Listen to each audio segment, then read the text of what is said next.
اللہ الرحمن الرحیم نحمدہ ونصلی ونسلم علی رسولہ النبی الکریم اما بعد فاعوذ باللہ من الشیطان الرجیم بسم اللہ الرحمن الرحیم۔ آج ہم جس خوش نصیب خاتون کا ذکر خیر کریں گے، نبی پاک صلی اللہ علیہ وآلہ وسلم ان سے بے حد محبت فرماتے اور حضور ان سے محبت فرماتے، اور حضور نے اپنی زندگی کے حضور پاک صلی اللہ علیہ وآلہ وسلم نے اپنی زندگی غالباً 50 سال اس خوش نصیب خاتون کے ساتھ گزارے۔ سیدہ طیبہ طاہرہ حضرت سیدہ فاطمہ بنت اسد سلام اللہ علیہ، آج ہم ان کی بارگاہ میں خراج عقیدت پیش فرمائیں گے۔ حضرت فاطمہ بنت اسد آپ حضرت ہاشم کی پوتی ہیں اور حضرت عبد المطلب کی بھتیجی تھیں اور حضرت اسد کی بیٹی ہیں۔ ان کا عقد حضرت ابو طالب کے ساتھ ہوا، یعنی حضرت عبد المطلب کے جو بھائی تھے حضرت اسد، ان کے ساتھ آپ نے ان کی بیٹی کے ساتھ اپنے بیٹے کی شادی کی۔ اللہ نے آپ کو 4 بیٹے اور بیٹیاں بھی عطا فرمائیں۔ آپ کے بیٹوں میں حضرت علی المرتضیٰ شیر خدا سر فرست ہیں، حضرت عقیل ہیں، حضرت جعفر ہیں اور حضرت طالب ہیں۔ بیٹیوں میں حضرت ام ایمن ہیں، حضرت فاختہ ہیں اور حضرت رقیہ ہیں۔ یہ وہ خوش نصیب خاتون ہیں کہ جس کو اللہ تعالیٰ نے اولاد کی نعمت سے بھی نوازا اور رحمت سے بھی نوازا۔ جب حضور کی عمر مبارک 8 سال کی ہوئی تو دادا جان کا جب انتقال ہوا حضرت عبد المطلب رضی اللہ تعالی عنہ، تو پھر آپ نے ان کو حضرت ابو طالب کی خدمت میں دیا کہ اب آپ نے ان کو پالنا ہے۔ تو وہ لے کے گھر آ گئے تو حضرت فاطمہ بنت اسد یہ حضور کی خدمت کیا کرتیں، ان کو کپڑے پہناتیں، کپڑے اتارتیں، ان کو سرما لگاتیں، ان کی ہر طرح سے نگہداشت کرتیں، اور جب کھانا پکتا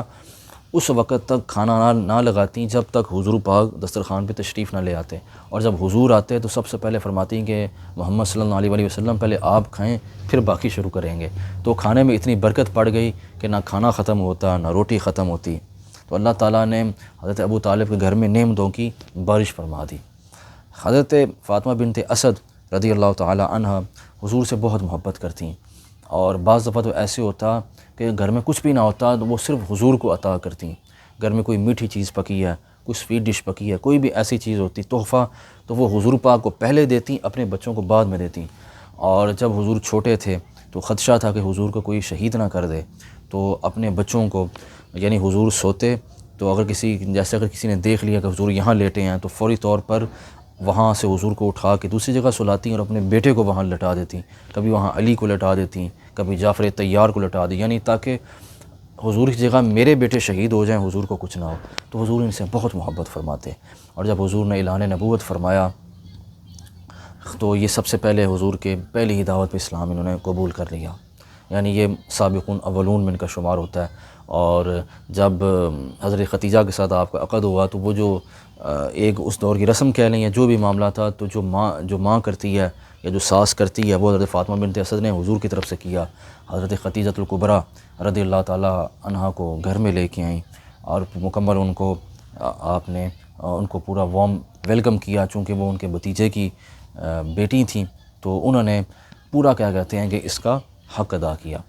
اور پھر جب حضور مدینہ منورہ جب آپ نے ہجرت فرمائی تو حضرت فاطمہ بنت اسد رضی اللہ تعالی عنہا اس وقت مکہ میں تھی، اور مولا کائنات کے ساتھ جب انہوں نے امانتیں سپرد کیں تو آپ اپنی والدہ کو لے کے آپ بھی مدینہ منورہ تشریف لے آئے۔ پھر جب حضرت علی کی حضرت فاطمہ رضی اللہ عنہا سے شادی ہوئی تو جب آپ گھر میں تشریف لائیں تو آپ حضرت فاطمہ بنت اسد حضرت فاطمہ سے بہت محبت کرتی تھیں، اور آپ گھر کے جتنے معاملات تھے وہ مل کے کرتیں۔ تو بلکہ حضرت علی کا فرمان ہے کہ میں باہر سے کما کے لاؤں گا اور حضرت فاطمہ میری والدہ کے ساتھ مل کے گھر کا سسٹم اس کو چلائیں گی۔ تو حضرت فاطمہ چکی بھی چلاتی، آٹا بھی بناتی، اور جو مسالہ جات تھے حضرت فاطمہ بنت اسد کرتیں۔ یہ وہ باتیں ہیں کہ جو کتابوں کے اندر موجود ہیں، اور ایک مثالی رشتہ تھا۔ تاریخ میں نہیں ملتا کہ حضرت فاطمہ بنت اسد حضرت علی فاطمہ کی شادی کے بعد 4 سال آپ ان کے ساتھ رہی ہیں، مگر ان 4 سالوں میں کبھی بھی ساس بہو میں وہ جو نوک جھوک ہوتی وہ نہیں ہوئی، یعنی اتنا پیار اور محبت کے ساتھ ایک ماں بیٹی والا مثالی رشتہ تھا۔ ایک طرف حضرت علی کی والدہ تھیں، ایک طرف حضور کی شہزادی تھیں، تو دونوں کا تعلق ایک بہت اچھا تھا۔ اور جب حضرت امام حسن حسین پیدا ہوئے تو حضرت فاطمہ بنت اسد اپنے پوتوں سے بھی محبت کرتیں اور ان کو اپنی جان سے بڑھ کے ان سے محبت فرماتی۔ تو اس عظیم خاتون کا وصال سن 4 ہجری میں ان کا وصال ہوا، یعنی جب حضور غزوہ احزاب سے جب تشریف لا رہے تھے تو آپ کو اطلاع ملی۔ حضرت فاطمہ کی طبیعت ناساز تھی، مگر پھر آپ کا کچھ دیر بعد وصال ہو گیا، اور حضور ان جتنے بھی وہ معاملات ہوتے ہیں حضور کی نگرانی میں ہوئے، اور جب حضرت فاطمہ بنت اسد کو دفنانے لگے حضور نے نماز جنازہ بھی ادا فرمائی، اور صحابہ کہتے ہیں کہ یہ وہ واحد نماز جنازہ جس میں ہم نے حضور کو، یعنی حضور کی آنکھوں میں آنسو تھے، یعنی حضور کی جو آواز تھی وہ ہمیں پراپر سمجھ نہیں آ رہی تھی، یعنی حضور جب تکبیرات کہتے تھے تو آنسوؤں کے وہ کہتے ہیں اس کی وجہ سے ہم تک آواز نہیں پہنچتی تھی، یہاں تک کہ پیچھے پھر مکبر تھے، اور حضور اس طرح حضور ان کے دکھ میں رو رہے تھے۔ اور پھر جب قبر کی جب مراحل آئے دفنانے کے تو حضور نے اپنی چادر بچھائی قبر میں، اور حضور پہلے خود لیٹے قبر کے اندر، خود لیٹے اور کافی دیر تک حضور لیٹے رہے، اور پھر آپ نے حضرت فاطمہ بنت اسد کو اپنے ہاتھوں سے لحد میں اتارا،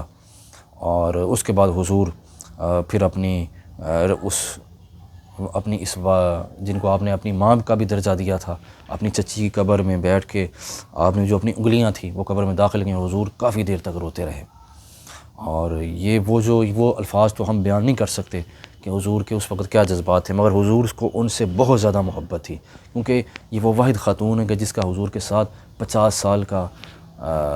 رفاقت کا عرصہ تھا، اور حضور سے جتنی یہ محبت کرتی تھی اتنی کوئی خاتون محبت کرتی نہیں تھی، تو حضور اکثر ان کا ذکر کرتے اور حضور ان کے غم میں فراق میں اکثر ہوتے۔ تو اللہ تعالی ہمیں ان پاک باز بیویوں کا ادب و احترام کرنے کی توفیق عطا فرمائے۔ اللہ تعالی ہماری خواتین کو، یعنی ہماری جو خواتین ہیں